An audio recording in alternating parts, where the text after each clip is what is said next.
Welcome to Trailblazers and Titans with your host, Dr. Keith Haney.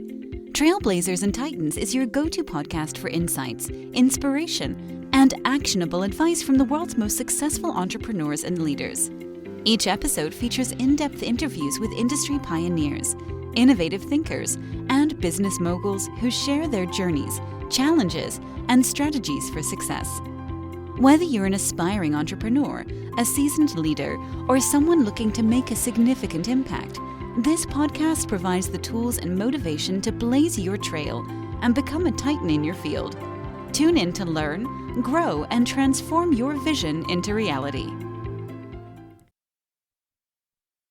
Welcome to Trailblazers and Titans podcast, where we explore stories and authors who connect people, ideas, and opportunities. I am your host, Keith Haney. Today, we're diving into the art of presence and confidence with someone who knows how to capture it before you even say a word. Our guest is James Stewart. He helps executives and top performers project confidence through precision coaching and photography. Through high-impact headshots and full-brand portraits, James' work reflects leadership and authenticity. Trusted by law firms, senior executives, and championship athletes, James brings a performance mindset rooted in athletic discipline and years of experience behind the lens. Today, we'll uncover how presence helps shape perception and how confidence starts long before the conversation ever begins. James, welcome to the podcast. Hi, Reverend Haney. How are you? It's great to be here. Good to have you on. I'm looking forward to this conversation. I love sports and someone who takes sports photography and take it to the next level. I'm looking forward to finding out your story. So let's dig into that. Thanks so much. Can I just say real quick before we get started? Sure. I obviously checked out a bunch of your episodes in the past month or so. And you got so much cool content on here, great advice, especially for someone like me. So I just, wanted to tell anybody listening to go leave a 5-star review like I did, because there's just so much stuff that you're going to get out of this podcast. And I know how much work goes into this. So, that really helps the creators to do that. So I just wanted to mention that to everybody. Oh, that's awesome. Thank you so much. Unsolicited. I like that. So, James, let me ask you my favorite question. What's the best piece of advice you've ever received? I've thought about this question for a while, and it was from my mother, and it was a while back. I'd say it was probably 20 some years ago, when I was a lot younger, and I think it was in the context of, at the time I was out of school and just had my first real job. And I really wanted to buy a house, and I just kind of was asking her for advice because, it was like a monumental thing to do. And coming out of school, you have no money, you have a job that's okay. And she told me, there's never going to be a I said to her, I just don't think this is the right time. And she said, there's never going to be a good time probably for anything that you want to do. So you should just try and do it. And, it made sense to me, but it's really kind of over the last 20 years really made more sense to me. I don't have my mom anymore. And some of the advice that she gave me, I can apply it to pretty much all the tough, difficult things that I've had to do in my life. That piece of advice always kind of fit, whether it was, a house, taking a job, switching careers, any big thing that I always thought I want to be as much prepared for. I want to do as much prep as everything. And, she was a school teacher and very organized and everything. So she never really meant just don't do, throw caution to the wind. But she said, basically don't plan for later. And, after losing her, that makes even more sense. And, with recently, I've been in photography professionally for, 15 years or more maybe now. And I've always kind of done it on the sidelines. And I always thought maybe when I retire, or maybe when I have enough money to leave my job, or, this or that. And while they may have seemed like great excuses, I think that's kind of what they were. And the main thrust of that was just pursue it right now, start right now, don't wait to start. And that's kind of the advice that I've kind of found fitted a lot of things in my life. And it's funny because my father is a horticulturist, and there is an old saying that is not a quote from him, but he always quoted it to me as well, and it fit with my mom. And it was another one I go by: the best time to plant a tree was 20 years ago, but the next best time is now. So that's sort of, without them coordinating, their advice was kind of similar to me, and it's kind of stuck with me for all these years now. I love that. That's sound advice because you can wait for the perfect moment, and I hear a lot of people say, "I wait for the perfect moment and I missed it." I wish I had just started and just taken a leap of faith and just done it and see where it all leads. So yeah, you gotta jump in the water before you can Yeah, swim, right? basically that's what she was saying. Don't Yeah, don't wait around, and it's really something now I kind of think about every day as I'm older. I've lost people that there's people I don't have anymore that were around, and you just take it for granted sometimes. Like, your mom's always around and she's not, or your dad's, so many family members. Like, and I hate to be like sappy, but it just, it is short when you think about it. So there's no reason to wait to do anything really, in my opinion. exactly. So let's dive into your career because you started out doing live sports events and you moved into the niche of headshots and brand portraiture. What inspired your transition? What made you stop doing this and jump into something new? Well, sports, I was, growing up, I was not an athlete. And as I got a little older, as I got older, basically, I was realizing I was kind of starting to age, and I'm not, when you're 15 and you can do whatever, you can get banged up, you heal really quick. Um, and I was shooting sports basically, after I got out of school. A gym opened up in my town, and they were looking for someone to photograph. Like they were going to have a competition. It was a CrossFit gym, and this was around 2012, 2011. So CrossFit was, not new, but it was a few years into it. It was getting very popular, and I was, in my late 20s, and I really didn't do much moving around. I didn't do much athletic things. Um, so I took that job because they offered me a 3-month free membership to the gym, and I kind of was looking to, start working out and getting active. So I shot their event for a day, and I was like enthralled by CrossFit. And then, just it was just different. And at the time, there wasn't anything really like it. There wasn't competitive exercising really.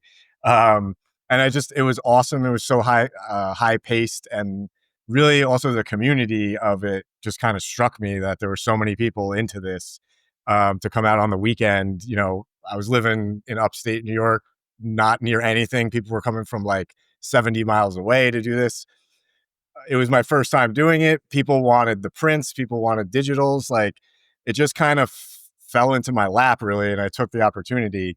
And from there, it just morphed into like every weekend I was trying to find a competition to shoot. I was getting asked to shoot some, and over the next maybe 5 years, I worked my way into freelancing for CrossFit Incorporated for their media team.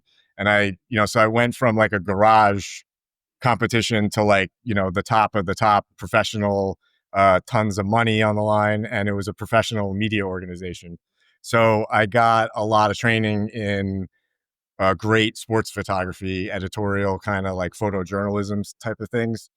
And, along the way, I would shoot athletes for portraits, aside from like live events. And they would always ask me, like, hey, do you do headshots? And I always said, no, not really. This is kind of all I do. Like, I know somebody that can do it for you. But it just, after a while, I was like, why am I not taking this opportunity to expand my services, really? So I started doing it, and it was okay. But I just thought they lacked something. I thought they could be better. When I looked at them compared to like my sports live images, like one seemed very professional and the other did not. So I just was kind of always doing them as one offs, but I just never really felt too confident about them. And I always knew a few years ago that there were, photographers and trainings that I could do in the city. So as later in my years, I moved out of upstate New York to Jersey City, Hoboken, and eventually now, like, I live in Manhattan. But I signed up and I trained with Peter Hurley, who is like one of the most well-known headshot photographers in the country or possibly the world. And it just, I did a 2-day training with them and I joined his headshot training group. And it just, changed how I looked at everything. I saw how his method, which is like a coaching method, just brings out this unique photo that is just so you. And I've never really seen any other thing sort of like it. And ever since then, I just kind of realized like how many people around here need headshots and really, how important the headshot is for people who are leading their industry or, coaches, professionals. Um, it really I just thought a headshot was like a box you checked off that everybody needed because of Facebook or Instagram or, LinkedIn for business. But until I saw like people get a headshot, including myself, stand behind the camera and get a headshot and look at it and be, like when I got my headshot done this way, it was the first time I ever really, really like honestly liked the photo and thought it represented me the best that it could. All the headshots I had prior to that were great. They just like were missing something, like I don't think anybody would look at it and be like, oh, that's terrible. Right. But when you look at this other version, it's like, the second you see it, you just know that that's me. And to see people who were similar to me, where they were like, I don't photograph well, not looking forward to this, like, let's just get this over with. I shared the same thoughts, and seeing that like right in front of me made me realize like, if I can do this, this can change people's like business lives. It can help them feel more confident. It can get them seen and heard before they even like kind of are in a room with you. So that really changed everything for me. And it showed me how important it was, but it also showed me that I could do this kind of work for people that's like very impactful. And ever since then, I've just been trying to improve upon that skill as much as possible because like I said, I saw it for me. And a lot of times I can be the worst judge or critic. So like when it convinces me, I'm like, okay, it'll be good for everybody too. That's kind of, I don't know if that's kind of how I thought about it. So just kind of dig with me a little bit into what made the lessons you learned so different than what you were doing before? Because you're talking about really capturing the essence of somebody in a headshot, not just taking a picture or of their image of them, but you're really trying to capture the person behind the picture. So what are some of the key things that you've learned to take it from that level of, I just need a picture of myself for the website to, oh, this really encapsulates who I am? Well, I would say generally like before I started doing headshots in a different way, I think, shooting more where I was more concerned about my light setup looking as good as possible, which is not definitely something that's very important. It's not something now that I take for granted, but I was just so focused on like the technical aspects of the photograph, setting everything up, framing it, all the stuff that I need to worry about that the client really doesn't need to worry about that. I just had that on my mind. I just wanted to perfect it. I wanted to be the best lighting setup, all those kinds of things. But until I started looking at it where I'm working with this individual, not as, okay, step under my lights, but now it's more so like you still have to have that technical prowess and everything has to be as good as possible. But now it's step under my lights. Like now this is where the real work is going to come in. And I like doing it, and it takes a little more work. It's not just step in the camera, smile, or move your shoulders, tilt your head, kind of thing. It's really building that look. So we start off and we do one little micro expression movement at a time, and then we build on that. And a major thing that's helped with this is I shoot tethered to a big monitor in studio, so it's not like you hop under the lights. We shoot for an hour and then I send you a gallery or something like that. We go back and forth. You step out of the lights, we review what we've done. I like showing people who are sometimes a little hesitant about the direction, the before and after. And, I'd say like almost every single time, if someone's a little hesitant, we ease into it a little. I do sort of kind of what they were planning on, and then I show them how the things that I want to do, and we look at them. And 9 times out of 10, someone you see their eyes light up like, oh wow, like, that felt really weird to do, but it looks so good on the screen. And I think once you kind of nail that with somebody, they gain a little more trust in you and they're more willing to not think and they just kind of do and they build the pose as we go along. And I feel that it's sort of like a coaching relationship. And I hope that once that they get that trust with me, it's easier for them to relax. And then that means it's easier for them to take the direction and they see it as we go. So it's not like I'm just asking someone to trust me. I'm also showing them that it's working. So before and after, that's kind of the major difference. And coming from sports, I see it as like a not in the way that I shot sports, but just in the sports, how an athlete, kind of always needs a coach whatever level you're at, you always need to have a coach, someone outside of you to show you the things that you can't see. And just how I learned to trust the photographer who showed me this, I see it work the other way around when I have a client. And, coming from sports, I think it's just a great metaphor is that like, we're kind of switching where like now I'm your coach and you're the athlete, even though that's not what we're doing. That's how I look at it. So I love that. I love the phrase that you help clients project confidence before they even before they even smile. How do you do that? Because I know when I take a picture, my first thought is, I just want to get this over with. I never like any of the pictures I've ever taken. So how do you get a client to have the confidence this is going to be the best experience or the best photos they've ever been part of?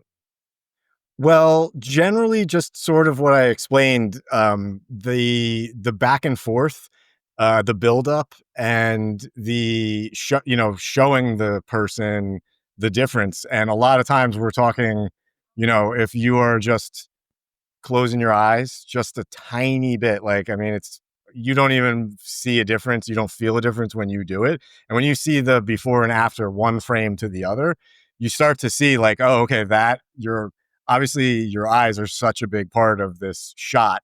And, if you're wide eyed or you have a nice little squint or a squinch, like we like to say, it just I don't know exactly what the psychology of it is, but you just sort of also know it when you see it.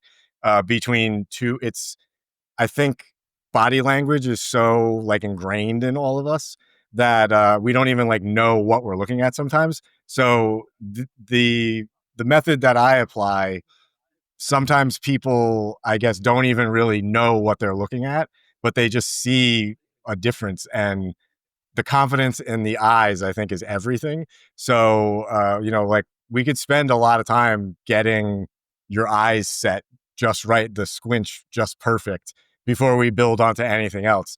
And after doing it a couple of times, the clients generally get it. And a lot of times I notice like I'm not having to coach them on certain things because I just like will, certain cues I'll just say over and over and over again, like every shot. And I'll tell people ahead of time, you're going to probably get sick of hearing this, but generally it's like they don't get sick of hearing it. They just end up incorporating it into like what they do. So it's just like one less thing that I have to help them with. And I love that when we take a break and they step back in and I can just see them get back into all the poses and the cues that I gave them without me saying anything. Why is the headshot so important, especially for executives today? Well, it I think it just, it kind of it gives you credibility before anybody ever gets to meet you. And nowadays, um, I think it's pretty easy to say that like most people have some sort of online presence. And it's almost sort of odd if you don't now, especially if you're in the business world or in the coaching world or you're an athlete. I mean, we're talking about a world where people are getting paid millions of dollars to play video games. Like it's a different world than it was before, and everything is online, and things that you didn't think were that important are now very important. So to me, this is the first thing that people are going to ever see about you. And when you are like the general counsel of a major law firm, you don't, I don't think you really want people going to your LinkedIn and seeing, a headshot that was an iPhone picture from 4 years ago at a barbecue. And, your uncle's in the background cooking and like, it's not a professional setting. And yeah, you're smiling and you look good. It's 4 years old and it's not professional. And I don't know, like, there might not be any, obviously this person could be great at what they do, but if people are turned off or find not turned off, but just like, that's a very prestigious high end position. And I just feel like your headshot needs to be commensurate to that level. So I feel like it's a psychological thing where, maybe I'm not like, oh, forget it, this guy is no good, but maybe I just don't look any further because something's off with that photo. So more than ever, I think it's important to have one. It's important to update it. It's great. I see a lot of people, and I have seen in my business marketing days where, I would not have met someone yet that I'm doing business with, and they have no headshot on their LinkedIn page, and they run a company that does like $6 million a year in sales. It's weird to me, and that's a little thing that can just enhance everything and change the way people see you, your business, your position. If you're trying to command top prices for something and everything lines up, this could be the one thing that throws it off. So I just think that it's one of the most important business assets you can have, no matter what you're really doing online. I think it just is applicable up and down the ladder of professions. That a good headshot, it pays for itself, I believe. And in the grand scheme of things, when you're in a position like that, a headshot costing you business could easily cost you thousands, millions of dollars. You don't really know. So as your first it's your first impression really before anybody ever hears you speak, sees you in person, watches any of your videos. Like, that's the first thing they're going to see. So you want it to be as representative of you as possible and not just something that you're checking the box for. You know what I mean? I do. What's the one person you wanted to photograph that you finally got a chance to do? The one person that I wanted to photograph, that I got a chance to photograph, was actually Peter Hurley. He is probably the most, like I said before, one of the well-known headshot photographers, if not the most famous one. And in some of the training I've done with him, I actually had to shoot him pretending to be a client. And it was completely nerve-wracking because it's like, imagine, I don't know, imagine you're trying to like learn quarterbacking from, like one of the most famous quarterbacks in the world. And now he goes, okay, you do what I just taught you. And it's just him and he's the judge. And it's like nerve wracking. But it kind of, once I did that, it kind of made shooting anybody else really not that hard to do. Just because it's like, I've felt as awkward and as nervous as I ever could be. And, anybody that's not him is going to just be a little less for me. So he was one of the ones I never thought I would be doing a headshot for the most famous headshot photographer in the world. But as an exercise, it was probably, it helped me so much in my craft. So who's on your bucket list of who you want to photograph you haven't yet? Definitely there's a few athletes that, I don't know how I'm gonna ever get into shooting NFL quarterback headshots, but McComb, is that the Chiefs? Patrick Mahomes. Mahomes. Yeah, Mahomes. Yeah. I don't know. I watched the show with all these quarterbacks, and he seems like such a cool, nice guy, down to earth, and he's got cool hair. So I really would. He's kind of like top on my list. But realistically, lately, I really wanted to shoot my father. He's retired. He doesn't need a headshot. He doesn't have that much online presence. But as I was saying before, he's getting older. I'm getting older. I don't know how long he has. He could have another 20 years. He could have another 5. I don't know. But I would like, now that he's a little older, I don't think he's had a photo in a while. And I think it would just be really cool to try and capture him, especially being like I'm his son. I feel like it would just be a really special session to do. And it's definitely probably the most important one and maybe the most realistic one that I should do soon. And I have to take Oh, my that's really mother's cool. advice on it and do it now. Yeah, that's right. You do it now. There you go. Now you got your goal for I do, 2025. yeah. So, James, I'm curious for someone who's maybe trying to develop an online presence, or even just a personal brand. What are some key things you would recommend someone to do to develop that? If you are just starting out or if you are already, been online for a while, obviously I think I'm going to recommend a fresh headshot. And if you have one, I would recommend one probably at least, in my world, it would be every year, but at least every 2 years.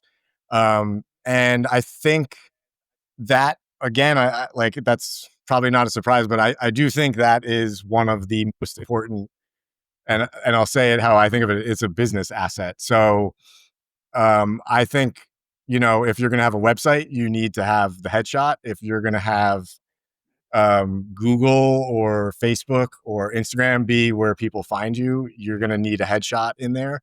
And I would say that I think is probably the most important thing before you really do anything, because every step along the way, whether you're already in business or you're building, is going to be a lot of things online, and you want to connect with new people, especially starting off with the best presence in your headshot, the shot that represents you the most, you looking as confident as possible, that puts other people at ease. So I guess it's no surprise that, headshot is going to be my advice.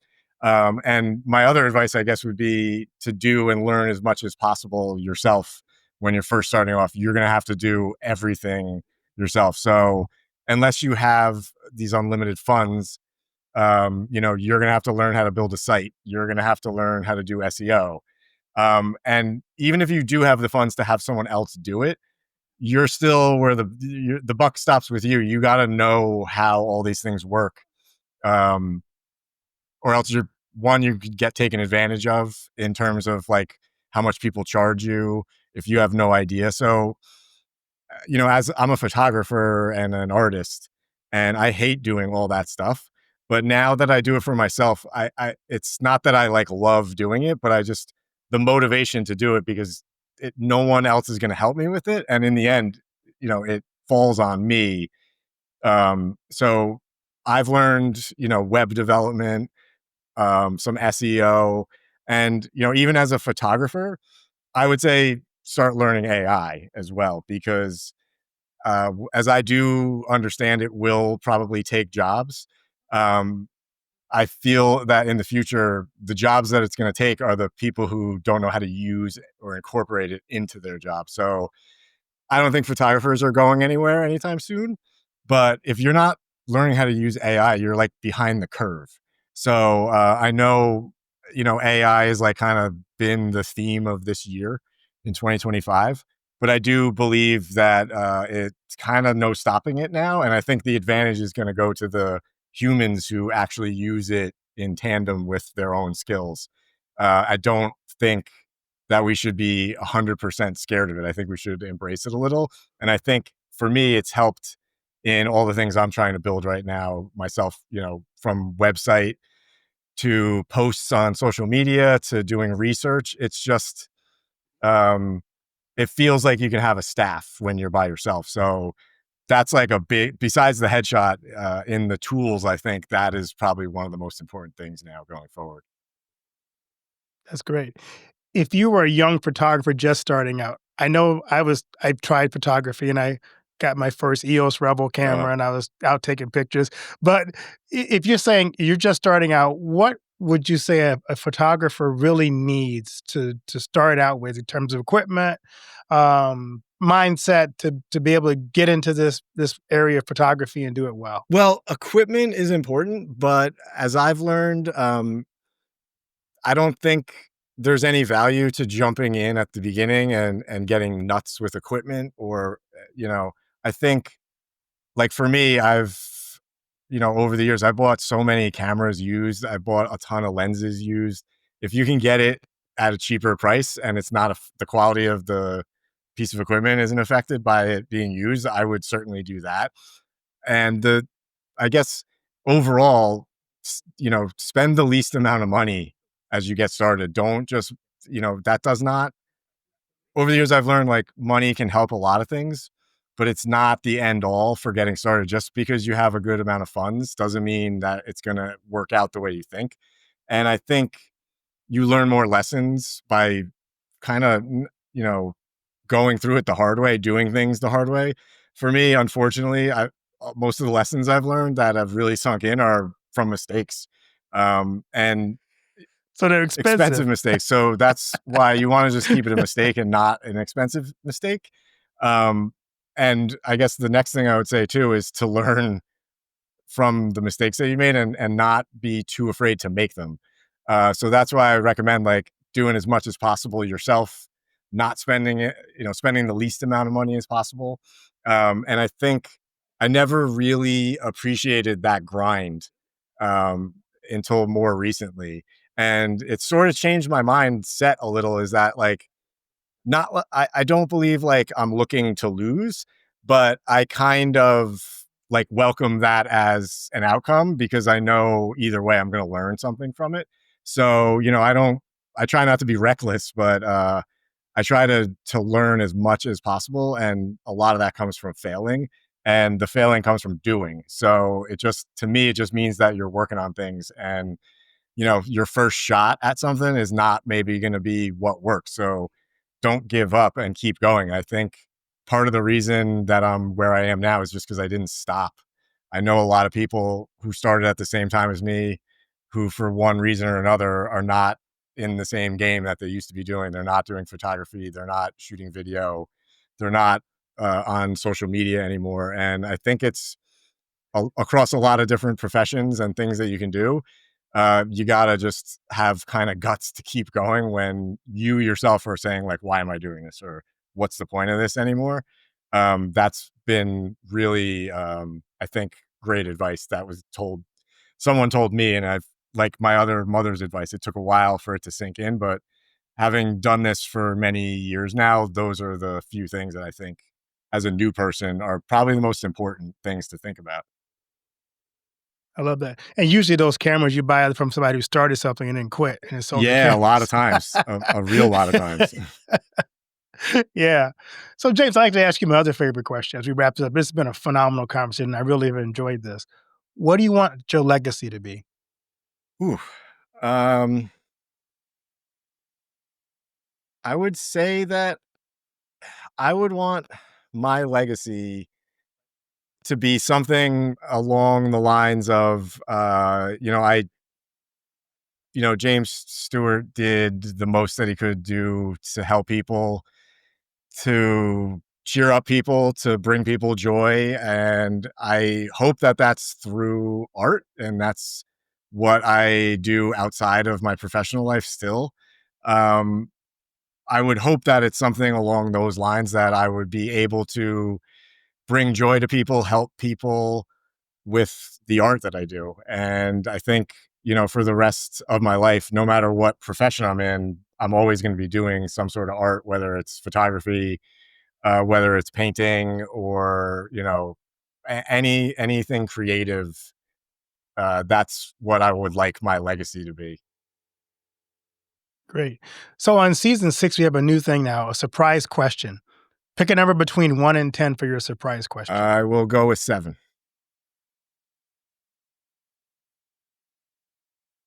Okay. What is the funniest text you've ever received? The funniest text that I've ever received. Whew. Trying to think. It would probably be it would probably be more of like an inside joke, that probably wouldn't be funny to anybody who didn't know, but generally around the holidays, um, my family, we would all send each other texts uh, about Happy Easter, and somehow in our family it became Happy East.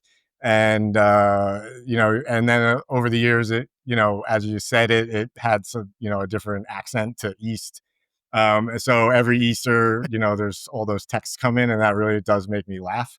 But there's also my family for Christmas time.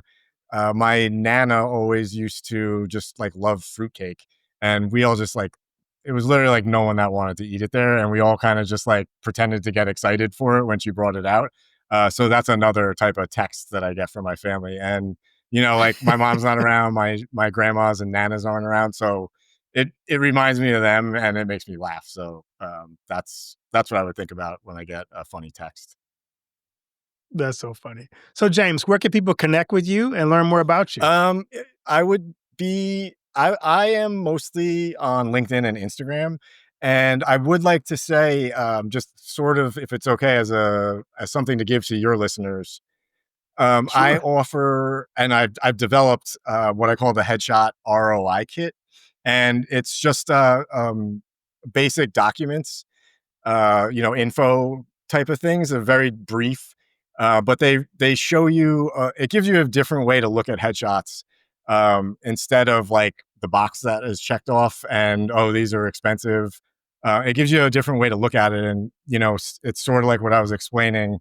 Goes into a little more detail about missed opportunities, what that can actually cost you, and then I also, along with that, have two, like a men's and a women's kind of prep style guide type of thing, basic things to how to prep yourself for the shoot. And there's not much to do, but very little things can help you go into it with like a better attitude.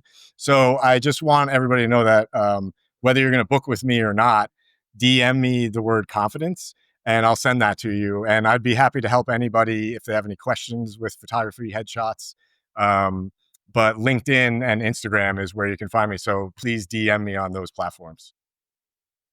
Well, James, thanks so much for that gift to my audience, and I hope they look you up. And James, thanks so much again for your time on the Oh, podcast. thank you, Reverend. I had a really great time. It was a great conversation. So, James, thanks for sharing your insights and expertise with us today. Your perspective on confidence, presence, and leadership is truly inspiring. For our listeners, if you want to learn more about James and his work, the links will be in the show notes below. As always, thank you for tuning in to Trailblazers and Titans podcast. If you enjoyed this episode, subscribe, share, and leave us a review. Until next time, keep blazing the trail that connects and inspires. Thank you for tuning in to this episode of Trailblazers and Titans.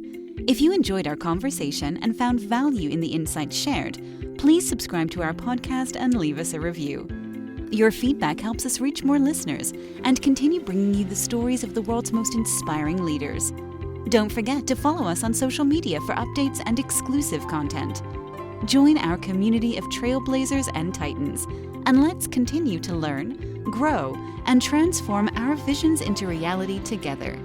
Until next time, keep blazing your trail and striving for greatness.